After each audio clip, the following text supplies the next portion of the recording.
Hello friends, good morning, જય શ્રી કૃષ્ણ, જય દ્વારકાધીશ. કેમ છો બધા? મજામાં? જો આજે સવારના પોરમાં 6 વાગ્યામાં ફ્રેન્ડ્સ વરસાદ આવ્યો હતો અને વરસાદી વાતાવરણ હજી પણ હાલમાં છે. તમે મારી પાછળ કદાચ જોઈ શકતા હશો કે એક નંબર વરસાદ આવે છે, એક નંબર. અને આ મેડમ આજે કંઈક સરપ્રાઈઝ લઈને મારા માટે ઊભી છે.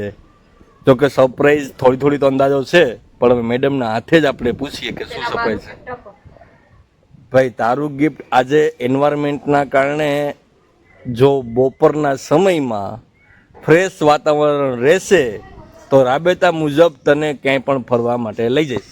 અને નહીં રહ્યું તો પછી આપણે એન્જોય કરશું, નાઈ ધોઈને. કઈ કરવું જ નથી. આજે ગમે એવું વાતાવરણ હોય, મારું ગિફ્ટ મને જોઈએ ને ફરવાય લઈ જવાનું, બાકી કરે રહેજો. એવું છે.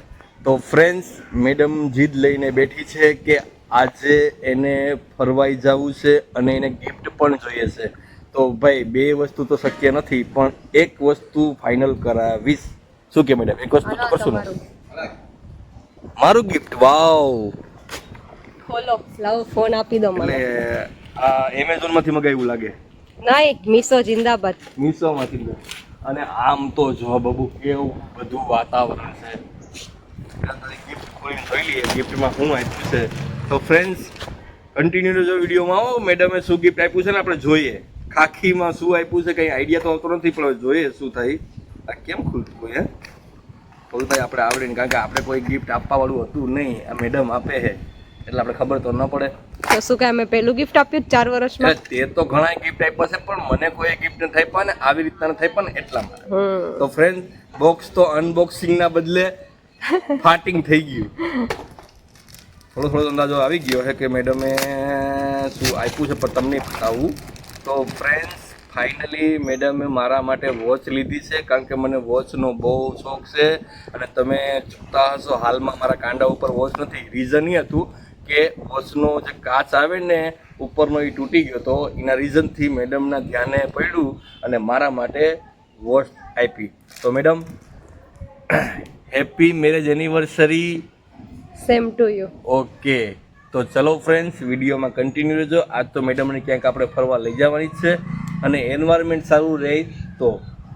ફ્રેન્ડ્સ, જો વાગી ગયા છે સાંજના 5 અને વરસાદ બંધ થઈ ગયો છે. હવે વરસાદ આવતો નથી, તો વરસાદ બંધ થયો ગયા એટલે આપણે ફાયદા વાળું. અને આ નવાબજાદાને તો કેમ છો મિત્રો? જો 5 વાગી ગયા અને આ મેડમે ઘડિયાળ આપી છે તો પરફેક્ટ ટાઈમે જ છે. જો તમને બતાવું, 5 ફીટ થયા છે.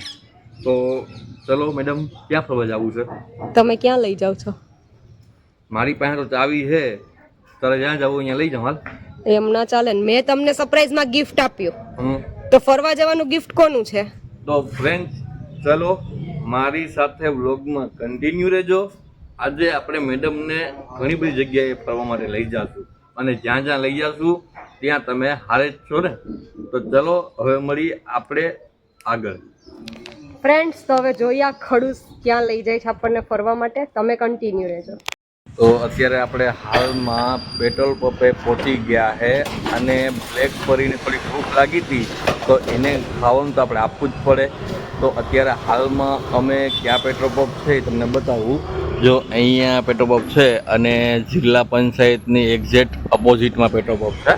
જે ગીર સોમનાથ જિલ્લાનું જે જિલ્લા પંચાયત છે એની એક્ઝેક્ટ અપોઝિટમાં પેટ્રોલ પંપ છે. ત્યાં પેટ્રોલ સારું આવે છે, તો ગમે ત્યારે તમે આવો ત્યારે અહીંયા પેટ્રોલ નાખજો. શું કે મેડમ, હવે આપણે ક્યાં જવાનું છે ફરવા માટે? કીધું તો ખરા, સરપ્રાઈઝ તમારું જ મારું છું.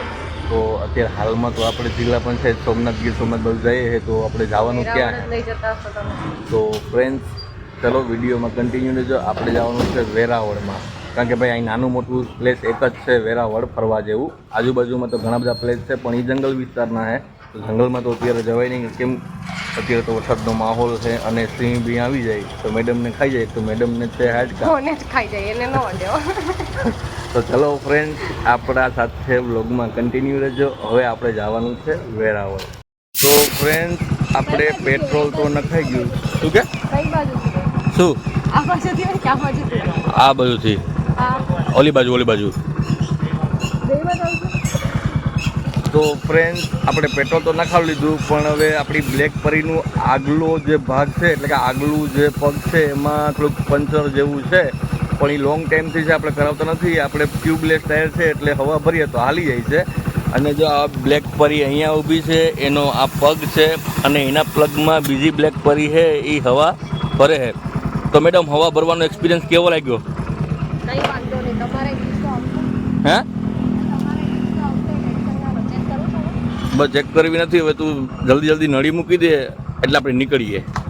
તમારો વારો નહીં આવે, એટલે હવા ભરવામાં એ વારો આવવાનો છે બધાયમાં આવે, મારા કપડાય બગાડે તમે. એવું છે. તો ચલો ફ્રેન્ડ્સ હવે નીકળીએ, હવે હવા ભરાઈ ગઈ છે, મળીએ હવે આગળ. તો ફ્રેન્ડ્સ ફાઇનલી આપણે વેરાવળ પહોંચી ગયા છે. વેરાવળ પહોંચતા મેડમે બાઇક છે એ તમને થોડો ઘણો બેકગ્રાઉન્ડ અંદાજ ઉપર તો આવી ગયો છે કે બાઇક ક્યાં રોકી છે. તો અત્યારે મેડમને લાગી ગઈ છે ભૂખ, અને મેડમની ફેવરિટ તમને તો ખબર જ છે શું હોય છે. શું હોય છે મેડમ તમારી ફેવરિટ? પાણીપુરી. તો મેડમની ફેવરિટ પાણીપુરી ખાવા માટે રોકવી પડે. અને આમ પણ એ ફ્રેન્ડ્સ આજે એનો દિવસ છે, આપણો દિવસ નથી. આપણો તો બરબાદીનો દિવસ હતો એટલે એ હવે પૂરો થાય વહેલો તો મજા આવે ને. અત્યારે પાણીપુરી ખાઈ લઈ પછી આપણે જવાનું છે આગળ ફરવા માટે. તો મેડમ આજે તો શું કહેવાય કંઈ સન્ડે નથી, તો આપણે આજે ફરવાનો પ્લાન ક્યાંનો રાખ્યો છે? તો કહું છું તો ખરા, મેં મારું ગિફ્ટ આપી દીધું, તમારું ગિફ્ટ હતું ફરવાનું, તો તમને ખબર તમારે ક્યાં. ભાઈ મેડમે ઘડિયાળ આપી દીધી, એમાં તો ગિફ્ટ ઉપર ગિફ્ટ ઉપર તો ગિફ્ટ કહી તો છે. મેં તમને ક્યાં ના પાડી, તમારી ઘડિયાળ લઈને દઈ દે ને તમે શું દીધું હતું, તે મને ગિફ્ટમાં ઘડિયાળ આપી, તો હું તને ગિફ્ટમાં ફરવા તો માટે. ચલો ફ્રેન્ડ્સ પાણીપુરીનું ગિફ્ટ પતી ગયું છે. હવે આપણે ક્યાંક ફરવા લઈ જવાના છે મેડમને, તો ફરવા જઈએ છે. તો તમે બ્લોગમાં કન્ટિન્યુ રહેજો, અને મેડમનું ફેવરિટ પ્લેસ તમને બતાવવા ભૂલી ગયો છું, જોઈ ગયો તમને બતાવી દઉં. આપણે પાણીપુરીની લારીમાં, અને ભાઈ આ બિલ્ડિંગનું નામ શું છે, આ એરિયાનું નામ શું છે, જે લોકોને ખબર હોય તો કોમેન્ટ કરજો. આપણે છે હાલ વેરાવળ. ફ્રેન્ડ્સ આપણે પાણીપુરી ખાઈ લીધી, અને પાણીપુરી ખાઈને હવે આપણે આવી ગયા છે રાજેન્દ્ર ભુવન રોડ ઉપર, એટલે કે ચોપાટી રોડ ઉપર. અને મેડમ બે પાછી જીત પકડી કે મારે ચોપાટી રોડ ઉપર એટલે કે ચોપાટીએ જ ફરવા જવું છે. તો મેં એને કીધું ભાઈ આજે રવિવાર નથી, તું સમજ રવિવાર હોય તો ચોપાટીએ લોકો હોય, પણ મેડમને સમજાવો તમે. મેડમ અહીંયા બીજા કોઈ તમારે છે લોકેશન ફરાય એવા? ક્યાં? વેરાવળમાં? હા ભાઈ ચોપાટીએ તો દરિયો અને ચોપાટી છે, બીજું તો કાંઈ નથી. બસ તો બીજો કોઈ ઓપ્શન છે? એટલે તે એમ કીધું કા? હા. તો ફ્રેન્ડ્સ આપણે અહીંયાથી ચોપાટીએ જવા માટે તૈયાર થઈ ગયા છે. અને ભાઈ મારી પાછળના બેકગ્રાઉન્ડમાં તમે જોઈ શકતા હશો કે ગલ્લો જોઈ ગયો છું, તો ફાંકી વગર આપણે ન ચાલે. અને ચોપાટીએ ફાંકી આપણે મળતી નથી, એના રીઝનથી અત્યારે ફાંકી ખાવી એટલે ખાવી. શું કે મેડમ ફાંકી ખાવી પડે ને મારે? એ તો બધા વેન તો હું જ કરું, તમે તો કોઈ વેન કરતા જ નથી, તમે તો સર્વગુણ સંપન્ન. તો ફ્રેન્ડ ચલો ફાંકી ખાઈ લઈએ. મેડમ તો બોલ્યા કરે, કારણ કે બોલવાનું એનું કામ જ છે. હો સમજી ગયા ને તમે? તો કોમેન્ટમાં કહી દેજો. હાલો મળીએ. તો ફ્રેન્ડ્સ આપણે ચોપાટીએ તો ક્યારના પહોંચી ગયા હતા, પણ થોડુંક શું કહેવાય કે યુટ્યુબમાં આપણી એક ચેનલ છે ખુશી વનરાજ વ્લોગ નામની. તો એ ચેનલમાં અમે થોડાક લાઈવ થયા હતા, કારણ કે ફ્રેન્ડ્સ દરિયાનો કરંટ આજે વેરાવળમાં 1 નંબરનું સિગ્નલ લગાવવામાં આવ્યું હતું, એના રીઝનથી પણ અમે આવ્યા હતા. અને આપણી આજે બરબાદી છે બંનેની, તો એના માટે આવ્યા હતા. તો એ બે કામ માટે આવ્યા હતા. તો દરિયામાં તો કરંટ મેડમ એને મેં જોઈ લીધો.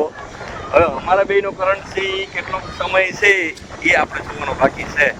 તો આપણે વિડીયો છે એ અહીંયા જ હવે સમાપ્ત કરી દઈએ છીએ.